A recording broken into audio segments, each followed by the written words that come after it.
अस्सलाम वालेकुम रहमतुल्लाह। अच्छा, इसमें उसने बड़ा सिंपल सा प्रोसीजर एक फॉलो किया है कि वैन डर वाल्स इक्वेशन है basic P plus A by V square into V minus B is equal to RT। इस इक्वेशन से उसने क्रिटिकल कांस्टेंट्स निकाले। क्रिटिकल कांस्टेंट्स क्या होते हैं? जो मिनिमम वॉल्यूम और टेम्परेचर, प्रेशर, ये चीज़ें होती हैं कि अगर सपोज क्रिटिकल टेम्परेचर है तो उस टेम्परेचर से अगर टेम्परेचर ज़्यादा कर दोगे तो आप कभी भी गैस को लिक्विफाई नहीं कर सकते। आप जितना मर्ज़ी प्रेशर बढ़ा दें या वॉल्यूम कम कर लें, वो गैस लिक्विफाई नहीं होगी उस टेम्परेचर से अबव, तो उसे क्रिटिकल टेम्परेचर कहते हैं। इस तरह गैस का वॉल्यूम होगा कि एक मैक्सिमम वॉल्यूम होता है, उस वॉल्यूम से अगर आप ज़्यादा वॉल्यूम रखेंगे तो आप टेम्परेचर जितना मर्ज़ी लो कर लें, प्रेशर जितना मर्ज़ी बढ़ा दें, तो वो गैस लिक्विफाई नहीं होगी। तो वो वॉल्यूम कम से कम, उससे कम वॉल्यूम अगर हो तो फिर गैस लिक्विफाई होती है, उस वॉल्यूम को हम क्रिटिकल वॉल्यूम कहते हैं। और इसी तरह से क्रिटिकल प्रेशर भी है कि कम से कम आपने उतना प्रेशर अप्लाई करना है तो फिर ही वो गैस लिक्विफाई होगी। तो ये क्रिटिकल कांस्टेंट्स हैं। इससे उनकी वैल्यूज फाइंड करनी है, फार्मूला के जिसमें हम डिफरेंट पैरामीटर्स की वैल्यूज पुट करके तो हम क्रिटिकल कांस्टेंट्स फाइंड कर सकें। तो सबसे पहले इसी को मल्टीप्लाई कर दिया, पी को पहले वी के साथ मल्टीप्लाई किया तो पी वी आ गया, फिर पी को बी से किया तो ये माइनस पी बी हो जाएगा, plus A V by V, A V by V square होगा तो वी से कट जाएगा तो वी बचेगा बाकी, और minus A B by V square is equal to R T. ठीक है।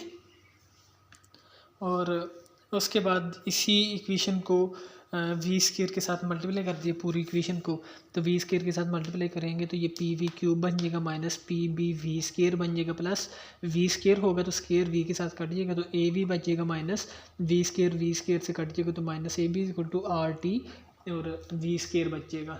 ठीक है। अब इस इक्वेशन को पी के साथ अगर हम डिवाइड कर दें, पी के साथ डिवाइड करके हम इस इक्वेशन को रीअरेंज अगर करते हैं तो पी के साथ डिवाइड करने से क्या होगा कि ये वी क्यूब बन जाएगा, माइनस पी के साथ डिवाइड कर रहे हैं तो ये B V square plus A V by P minus A B by P is equal to R T by P और वी स्केयर। अब रीअरेंज करो कि जो ये वी स्केयर वाली दोनों टर्म्स हैं इन्हें कंबाइन कर लो तो V cube minus B V square, और ये इस साइड पे minus R T by P V square plus A V by P minus A B by P is equal to zero. तो अब इन दोनों में वी स्केयर कॉमन है तो वी स्केयर कॉमन अगर लोगे तो यहाँ पे क्या बचेगा, बी माइनस कॉमन लिया तो यहाँ पे प्लस हो जाएगा, plus R T by P plus A V by P minus A B by P is equal to zero. ठीक है। तो पी के साथ हमने डिवाइड करके इस इक्वेशन को रीअरेंज कर दिया। अब इससे आगे उसने एक और